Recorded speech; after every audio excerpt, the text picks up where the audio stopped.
Kerendahan hati Umar bin Abdul Aziz. Dari Roja bin Hayuwah dia berkata, "Aku pernah bergadang malam bersama Umar bin Abdul Aziz dan tiba-tiba lampu padam. Aku lalu bergegas untuk berdiri dan memperbaikinya. Akan tetapi Umar bin Abdul Aziz melarangku.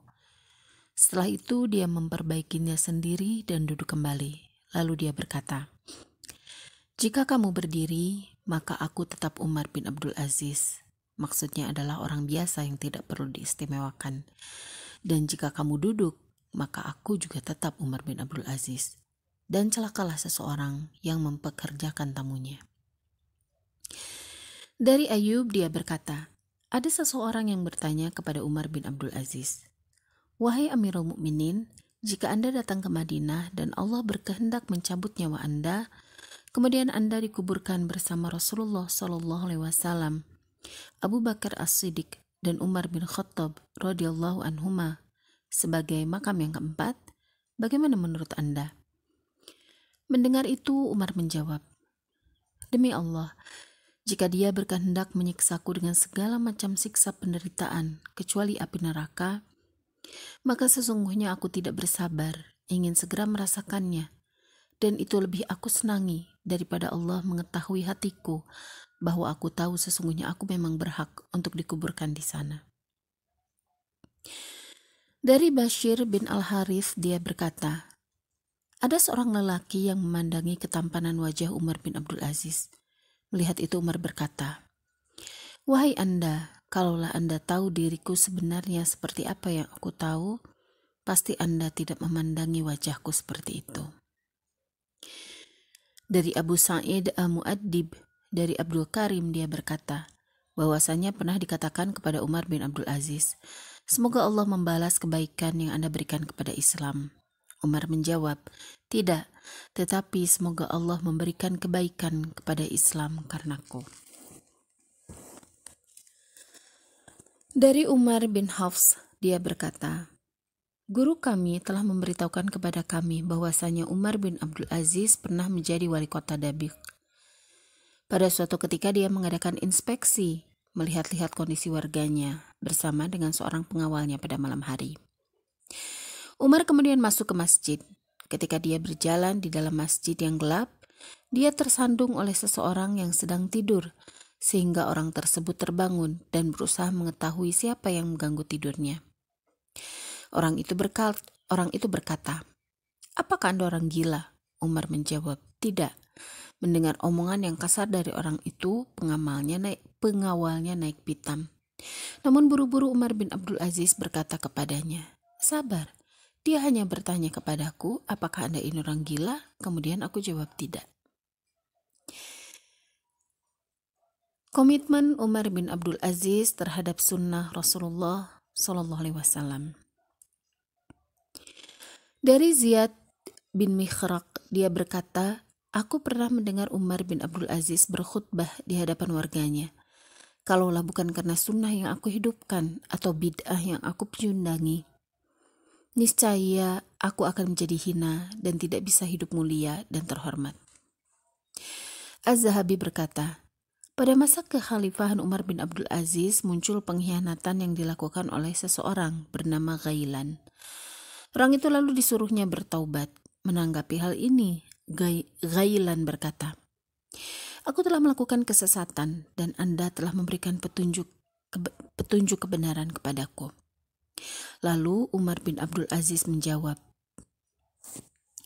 ya Allah, jika apa yang dikatakannya memang benar, maka ampunilah dia.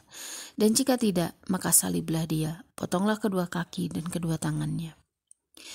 Akhirnya doanya ini terjawab, sehingga pada kekhalifahan Hisham bin Abdul Malik, Ghailan dipotong kedua kaki dan tangannya, lalu disalib di Damaskus karena perbuatan makarnya. Ada sebuah riwayat yang menyebutkan bahwa di antara kebiasaan Bani Umayyah adalah mencaci maki Ali bin Abi Thalib radhiyallahu anhu dalam setiap khutbah mereka. Ketika Umar bin Abdul Aziz menjabat sebagai khalifah, dia menghilangkan kebiasaan buruk itu dan menulis surat kepada para wakilnya untuk menghapuskan kebiasaan buruk itu dengan menuliskan sebuah ayat. Sesungguhnya Allah menyuruh kalian berlaku adil dan berbuat kebajikan. Surat An-Nahl ayat 90. Hingga akhirnya ayat ini selalu dibaca pada waktu khutbah, baik khutbah Jumat maupun khutbah Id sampai sekarang. Dari Hazm bin Abi Hazm dia berkata, Umar bin Abdul Aziz pernah berkata kepadanya, "Kalaulah semua bid'ah itu bisa terkikis habis karena usahaku, dan semua sunnah itu bisa jaya karena usaha dan perjuanganku, dengan mengorbankan sedikit dagingku, dan sampai akhirnya membutuhkan pengorbanan jiwaku, niscaya itu sangat mudah bagi Allah." Seperti yang telah kami sebutkan di atas, Imam Ahmad bin Hambal berkata, sesungguhnya Allah akan mengutus seseorang untuk menghidupkan kembali agama dan sunnah Rasul-Nya dan membantah kebohongan yang dituduhkan kepada beliau setiap 100 tahun sekali. Dan setelah aku amati, ternyata dia adalah Umar bin Abdul Aziz pada 100 tahun pertama dan Imam Asy-Syafi'i pada 100 tahun kedua. Guru dan murid-muridnya. Guru-gurunya. Al-Mizzi berkata, dia meriwayatkan hadis dari beberapa orang di antaranya. Anas bin Malik. Dan Anas bin Malik pernah melakukan sholat menjadi makmum di belakang Umar bin Abdul Aziz seperti yang dikatakannya. Aku belum pernah melihat seorang pun yang sholatnya mirip dengan sholat Rasulullah SAW kecuali pada diri pemuda ini. Maksudnya Umar bin Abdul Aziz. Dia juga meriwayatkan dari Arabi bin Sabrah bin Ma'bad al-Juhani, As-Sa'ib bin Yazid, dan Sa'id bin al-Musayyib. Dia juga pernah mendapatkan hadiah sebuah mangkuk besar yang pernah digunakan Rasulullah SAW untuk minum dari Sahal bin Sa'ad. Dia juga meriwayatkan dari Amir bin Sa'ad bin Abi Waqqas, Abdullah bin Ibrahim bin Qariz. Ada yang menyebutnya Ibrahim bin Abdullah bin Qariz. Kemudian Abdullah bin Ja'far bin Abi Thalib, Urwah bin Zubair, Uqbah bin Amir al-Juhani, Muhammad bin Abdullah bin Harith bin Naufal, Muhammad bin Muslim bin Syihab az-Zuhri, Naufal bin Masahiq al-Amiri, Yahya bin Al-Qasim bin Abdullah bin Amr bin As, Yusuf bin Abdullah bin Salam, Abu Bakar ibnu Abdurrahman bin Al-Harith bin Hisham, Abu Salamah bin Abdurrahman bin Auf, dan Khawlah binti Hukaim. Murid-muridnya, Az-Zahabi berkata, di antara para perawi yang meriwayatkan hadis darinya antara lain Abu Salamah, yang juga salah seorang gurunya, Abu Bakar bin Hazm, Roja bin Haywah, Ibnu al-Munkadir, Az-Zuhri, Anbasah bin Sa'id, Ayyub as-Sakhtiyani, Ibrahim bin Ablah, Taubah al-Anbari, Humaid al-Qawil, Muslih bin Muhammad bin Zaidah al-Laythi, putranya Abdul Aziz bin Umar, saudaranya Zaban, Sakhar bin Abdullah bin Harmalah, putranya Abdullah bin Umar, Uthman bin Daud al-Khawlani, saudaranya Sulaiman bin Daud, Umar bin Abdul Malik, Umar bin Amir al-Bajali, Amr bin Muhajir, Umair bin Hani al-Anbasi, Isa bin Abi Atta al-Khatib, Ghalan bin Anas, budaknya Laif bin Abi Ruqyah, Abu Hashim Malik bin Ziyad, Muhammad bin Abi Suwaid al-Thaqafi, Muhammad bin Qais al-Qas, Marwan bin Janah, Maslamah bin Abdul Malik al-Amir, An-Nadhr bin Arabi, budaknya Nuaim bin Abdullah al-Kaini, budaknya Hilal Abu Sam'ah, Al-Walid bin Hisham al-Mut'i, Yahya bin Sa'id al-Ansari, Yakub bin Utbah bin al-Mughirah, dan masih banyak yang lainnya. Beberapa mutiara perkataannya.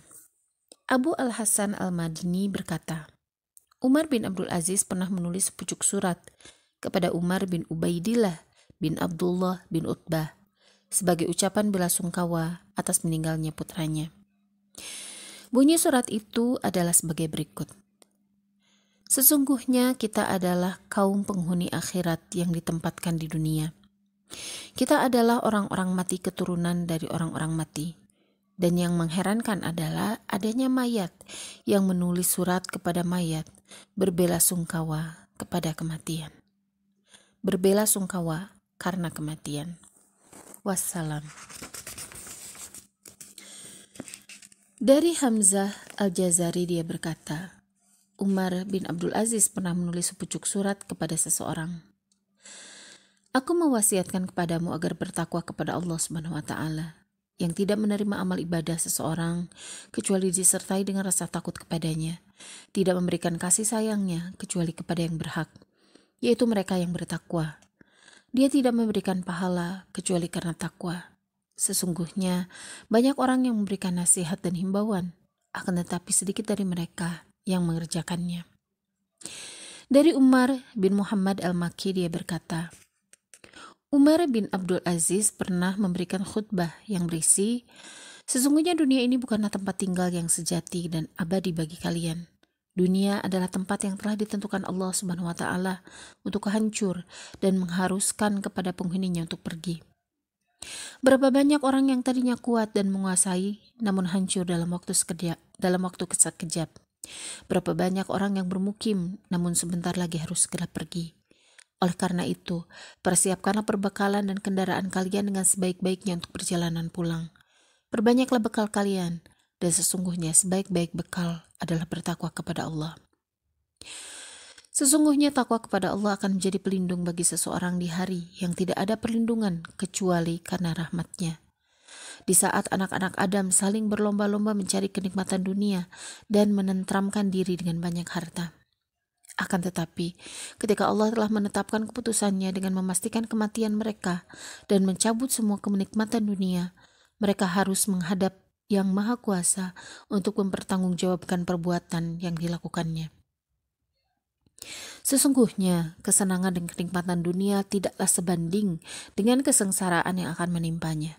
Dunia hanya memberikan sedikit kenikmatan sesaat dan mendatangkan kesusahan yang berkepanjangan. Dari Abu Imran dia berkata, Umar bin Abdul Aziz pernah berkata, barang siapa yang mendekatkan hatinya pada kematian, niscaya dia akan banyak mendermakan apa yang dia punya. Dari Muhammad bin Isa bin Abdul Aziz dia berkata, beberapa pegawainya menuliskan sepucuk surat kepada Umar bin Abdul Aziz guna mengadukan keluhan mereka.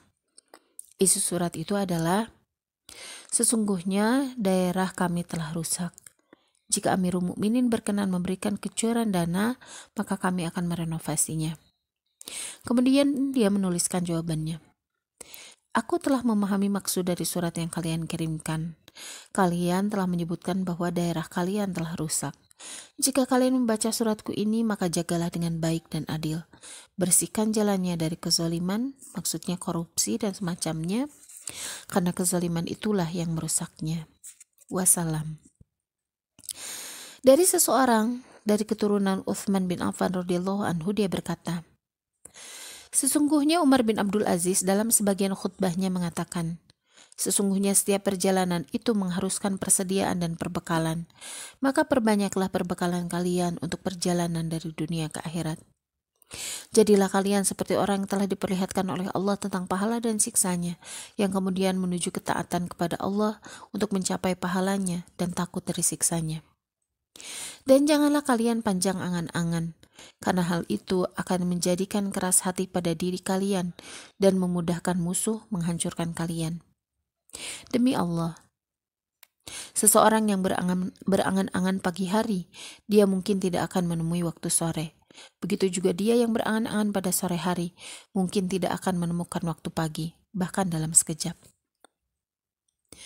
Berapa banyak kami lihat dan kami juga melihatnya sendiri orang yang tertipu oleh tipu daya dan gemerlapnya dunia di muka bumi. Ketenangan hanya akan diperoleh oleh orang yang percaya bahwa dia akan selamat dari siksa Allah. Orang yang bisa bergembira adalah orang yang tidak tersentuh oleh kegalauan di hari kiamat. Adapun selain itu, dia akan terluka. Aku berlindung kepada Allah agar aku tidak menjadi orang yang memerintahkan kepada orang lain, akan tetapi melarang pada diri sendiri, sehingga aku harus merugi di akhirat nanti. Terlihat kecurangan dari cacatku, terlihat di mana tempatku kembali, maksudnya neraka, di hari di mana akan terlihat mereka yang benar-benar kaya dan mereka yang benar-benar miskin. Semua timbangan akan ditegakkan, dikembalikan kepada diri masing-masing, sesuai dengan amal yang diperbuatnya di dunia. Kalian telah diberi dan menerima amanat yang jika diberikan kepada bintang-bintang, niscaya ia akan redup. Jika diberikan kepada gunung-gunung, niscaya ia akan meleleh. Jika diberikan kepada bumi, niscaya ia akan pecah, tidak sanggup memikulnya. Allah telah menawarkan amanat kekhalifahan kepada seluruh isi alam, dan hanya manusia yang sanggup menerimanya. Tidakkah kalian tahu bahwa tidak ada tempat antara langit dan bumi? Kalian hanya akan berjalan dalam kepastian salah satu dari dua pilihan, surga atau neraka. Dari Abdurrahman bin Maisarah al-Hadrami, dia berkata, sesungguhnya Umar bin Abdul Aziz pernah berkata, ketakwaan kepada Allah bukanlah sekedar melakukan puasa pada siang hari, bangun sholat malam dan melakukan semua rutinitas itu. Akan tetapi takwa kepada Allah adalah dengan meninggalkan apa yang telah diharamkan Allah dan mengerjakan apa yang telah diwajibkannya. Barang siapa diberikan kebaikan karena telah melakukan perbuatan takwa itu, maka dia telah mendapatkan kebaikan di atas kebaikan. Dari Maimun bin Mihran, dia berkata, Umar bin Abdul Aziz pernah memberikan nasihat kepadaku. Dia berkata, wahai Maimun, janganlah kamu menyendiri di tempat sunyi dengan seorang perempuan yang bukan muhrim, walaupun kamu membacakan Al-Quran untuknya. Janganlah kamu dekat dengan pemerintah, walaupun kamu ingin memerintahkan yang baik dan melarang yang mungkar. Jangan pula kamu berbincang-bincang dengan ahli bid'ah, karena hal itu akan menjerumuskanmu ke dalam suatu yang membuat kemurkaan Allah kepadamu. Dari Abdullah bin Muhammad bin Sa'ad al-Ansari, dia berkata, Umar bin Abdul Aziz pernah menaiki mimbar dan orang-orang berkumpul untuk mendengarkannya. Kemudian dia memuji dan bersyukur kepada Allah Subhanahu wa taala lalu berkata, wahai sekalian manusia, sesungguhnya aku tidak ingin mengumpulkan kalian di sini karena suatu perkara. Akan tetapi aku berpikir bahwa aku berkewajiban mengingatkan kalian terhadap suatu perkara yang pastinya akan kalian lalui, yaitu kematian. Aku pun tahu bahwa orang yang percaya perkataanku ini sepertinya orang bodoh. Akan tetapi mereka yang mendustakannya adalah orang yang celaka. Kemudian dia turun. Maksudnya Umar bin Abdul Aziz ya turun dari mimbar. Dari Muhammad bin Muhajir, dia berkata, Umar bin Abdul Aziz mempunyai sebuah ranjang peninggalan Rasulullah SAW, sebuah tongkat, sebuah mangkuk besar, dan yang lain. Jika ada kaum Quraisy yang datang bertamu, dia berkata, ini adalah warisan orang yang menyebabkan kalian mendapatkan kemuliaan dari Allah Subhanahu wa taala, membantu kemenangan kalian, dan yang lain. Dari Abdullah bin Al-Fadl At-Taimi, dia berkata, kalimat akhir yang diucapkan Umar bin Abdul Aziz dalam khutbahnya adalah ketika dia naik mimbar lalu memuji dan bersyukur kepada Allah Subhanahu wa taala, kemudian berkata, sesungguhnya dalam diri kalian terdapat tanggung jawab untuk menegakkan kebenaran dan meluruskan mereka yang zalim. Tugas ini akan selalu diamanatkan orang-orang yang terdahulu kepada kalian sebagai generasi penerusnya. Tidakkah kalian tahu, siang malam kalian menghadap kepada Allah Subhanahu wa taala, bersujud di hadapannya dan berlaku zuhud kepadanya. Kalian akan terpisahkan dari kehidupan dunia, berpisah dengan orang-orang yang tercinta, akan menempati lubang berdebu, menghadap kepada Allah Subhanahu wa taala dalam perhitungan amal. Fakir dengan apa yang ada di hadapannya dan tidak butuh lagi dengan harta peninggalan kakek kalian. Demi Allah, aku mengatakan semua ini sedang aku tidak bisa mengetahui diri orang lain sebagaimana pengetahuanku terhadap diriku sendiri. Dia, maksudnya perawi, berkata, kemudian Umar meletakkan ujung pakaiannya pada kedua matanya, lalu menangis dan turun. Syair-syairnya untuk menggambarkan dirinya. Dari Muhammad bin Katsir dia berkata, pada suatu hari Umar bin Abdul Aziz pernah berkata mencela dirinya sendiri. Apakah Anda orang yang sadar ataukah orang yang tidur? Bagaimana bisa tidur kalau pikiran bingung dan menerawang? Jika Anda orang yang tidak tidur pagi, tentu kedua mata Anda yang membantu akan segera meleleh oleh air mata yang mengalir. Wahai orang-orang yang sombong, hari-hari Anda hanya kesenangan dan kelalaian. Malam Anda hanya untuk tidur dan berselimut. Anda lebih senang menyibukkan diri dengan pekerjaan yang akan menghadirkan perguncingan orang lain. Begitulah cara hidup binatang di dunia. Dari Uqail bin Murrah, dia berkata, Harami bin Al-Haytham telah mendendangkan sebuah syair kepadaku yang berisi pujian terhadap Umar bin Abdul Aziz. Dia berkata, tidak ada sedikit pun kebaikan hidup seseorang di akhirat nanti jika dia tidak pernah memberikan tempat kepada Allah di hatinya. Jika seseorang yang silau oleh kehidupan dunia, maka ketahuilah bahwa dunia hanyalah kenikmatan semu yang akan cepat hilang. Dari Yunus dia berkata, Umar bin Abdul Aziz pernah berjalan bersama-sama dengan para penduduk. Ketika debu-debu berterbangan, dia menutup mukanya dengan kain. Kemudian dia mendendangkan beberapa bait syair yang ditulis oleh Abul A'la al-Quraisy. Barang siapa yang kepalanya tersengat sinar matahari atau hembusan angin berdebu, dia adalah orang yang takut kusut dan buruk muka. Dia menghindari sinar dengan menutup diri agar tidak terlihat segar. Padahal suatu ketika dia akan betah berlama-lama terkubur, menetap dalam lubang gelap, berdebu dan sunyi yang memanjang di lorongnya yang sempit. Mas'ud bin Bashar berkata bahwasanya ketika Umar bin Abdul Aziz menjabat sebagai khalifah, ada seseorang berkata kepadanya, curahkan perhatian Anda untuk kami, sehingga sang khalifah pun kemudian berkata, telah datang saatnya pekerjaan bagi orang yang harus bekerja. Aku harus menegakkan jalan keselamatan. Maka menganggur telah pergi, maka tidak ada menganggur lagi hingga hari kiamat. Meninggalnya Umar bin Abdul Aziz. Umar bin Abdul Aziz meninggal dunia di Dir Sam'an pada tanggal 10 atau 5 bulan Rajab tahun 101 Hijriah. Saat itu dia genap berusia 39 tahun lebih 6 bulan. Meninggalnya karena meminum racun yang telah direkayasa oleh Bani Umayyah sendiri.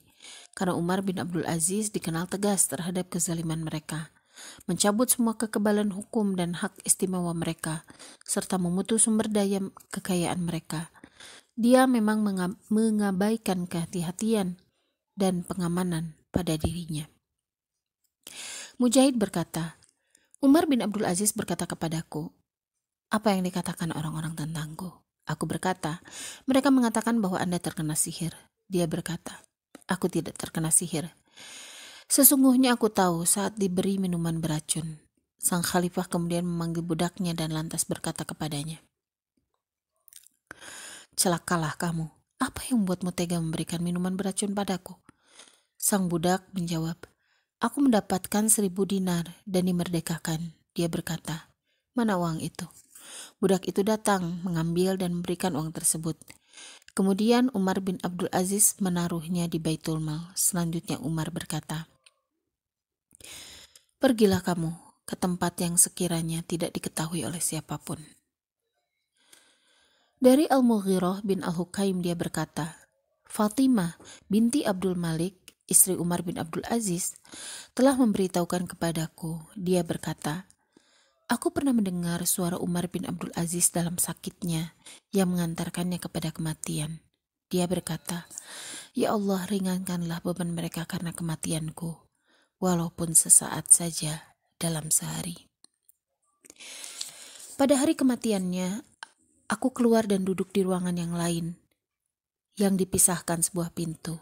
Aku mendengar dia berkata, "Negeri akhirat itu kami jadikan untuk orang-orang yang tidak ingin menyombongkan diri dan berbuat kerusakan di muka bumi. Dan kesudahan yang baik, itu adalah bagi orang-orang yang bertakwa." Al-Qasas ayat 83. Kemudian sunyi. Aku tidak mendengar rintihan dan juga perkataan yang lain. Kemudian aku berkata kepada Al-Wasib yang merawatnya, "Lihatlah Amirul Mukminin." Ketika dia masuk, dia menjerit dan melompat. Lalu aku masuk dan ternyata dia sudah meninggal dunia dengan posisi menghadap kiblat. Dia sendiri yang memejamkan matanya, meletakkan salah satu tangannya pada kedua matanya dan yang lain pada pipinya. Dari Ubaid bin Hisan dia berkata, ketika Umar bin Abdul Aziz sedang mengalami sakaratul maut, dia berkata, "Keluarlah kalian dari sini," hingga tidak ada seorang pun di dekatnya. Dia mempunyai pelayan bernama Maslamah bin Abdul Malik. Dia, perawi, berkata, kemudian mereka keluar, namun Maslamah dan Fatimah tetap berada di dekat pintu kamar sang khalifah. Ubaid selanjutnya berkata, mereka berdua mendengar Umar bin Abdul Aziz berkata sendiri dari dalam kamarnya, "Selamat datang kepada wajah-wajah ini, bukan wajah manusia ataupun jin." Ubaid berkata, kemudian sang khalifah berkata, "Itulah rumah akhirat yang kami ciptakan bagi orang-orang yang tidak menginginkan kesombongan dan kerusakan di dunia, dan pembalasan bagi orang-orang yang beriman." Perawi Ubaid berkata kembali, kemudian sunyi, tidak ada kata yang terucap. Maslamah lalu berkata kepada Fatimah, "Suamimu telah diambil yang kuasa." Akhirnya mereka masuk dan menemukan Umar bin Abdul Aziz sudah tiada dengan tertutup matanya. Ketika Maslamah bin Abdul Malik melihat Umar yang meninggal, dengan tenangnya dia berkata, "Semoga Allah memberikan rahmatnya kepada Anda. Anda telah melembutkan hati yang keras dan telah menorehkan pesan kepada kami untuk selalu mendekatkan diri kepada orang-orang yang saleh." Dalam bait-bait syairnya, Katsir bin Abdurrahman Al-Khuzai berkata, "Anda telah menjabat sebagai khalifah, akan tetapi Anda tidak mencaci maki Ali bin Abi Thalib radhiyallahu anhu dan tidak takut menegakkan kebenaran dan tidak pula mengikuti kehendak orang-orang yang zalim. Anda berkata dan Anda menyatakan apa yang telah Anda katakan dalam perbuatan nyata. Anda telah mengorbankan diri untuk kemajuan dan kecintaan setiap muslim." Dalam syairnya Jarir berkata, orang-orang yang memuji mengatakan, "Wahai Amirul Mukminin, wahai orang yang terbaik dalam mengerjakan ibadah haji dan umrah, Anda telah menanggung amanat yang agung dan besar hingga Anda mencapai kejayaan. Anda terapkan hukum Allah dalam hukum dan pemerintahan. Matahari terbit bukan karena duka. Bintang-bintang dan rembulan redup dan menangis karena kehilangan Anda." Dari Umar bin Saleh Az-Zuhri dia berkata, ada seseorang yang dapat dipercaya berkata kepadaku. Dia berkata, ketika Muharib bin Dathar mengetahui kabar meninggalnya Umar bin Abdul Aziz, dia memanggil sekretarisnya. Dia berkata, "Tulislah." Kemudian sekretarisnya itu menulis, "Bismillahirrahmanirrahim." Dia berkata, "Hapus itu, karena syair tidak boleh dengan Bismillahirrahmanirrahim." Kemudian dia membacakan sebuah syair yang sangat panjang. Kami akan mengakhiri biografi Umar bin Abdul Aziz ini dengan apa yang disebutkan Ibnu Jauzi dalam kitab sirahnya. Dia berkata, ada yang memberitahukan kepadaku bahwa Al-Mansur berkata kepada Abdurrahman bin Al-Qasim bin Muhammad bin Abi Bakar As-Siddiq, "Berilah aku nasihat." Dia berkata, "Dengan yang pernah aku lihat atau yang pernah aku dengar?" Dia berkata, "Dengan yang pernah Anda lihat." Kemudian dia berkata, Umar bin Abdul Aziz meninggal dunia dengan meninggalkan 11 putra. Harta warisannya 17 dinar. Harta itu lalu digunakan mereka untuk membeli kain kafan 5 dinar dan tempat kuburannya dengan 2 dinar. Dan yang tersisa dibagikan kepada semua anggota keluarga, anak-anaknya, dan setiap mereka mendapatkan 11 dirham. Hisham bin Abdul Malik meninggal dunia. Dia meninggalkan 11 putra. Harta warisannya dibagikan kepada anak-anaknya itu dan masing-masing mendapatkan ribuan dinar. Dan aku pernah melihat seorang lelaki dari keturunan Umar bin Abdul Aziz membawa 100 kuda perang untuk disodakohkan guna dipakai berperang di jalan Allah dalam satu hari. Dan aku melihat seorang lelaki dari keturunan Hisham bin Abdul Malik diberikan sodakoh karena sudah jatuh miskin. Rahimahullah Umar bin Abdul Aziz.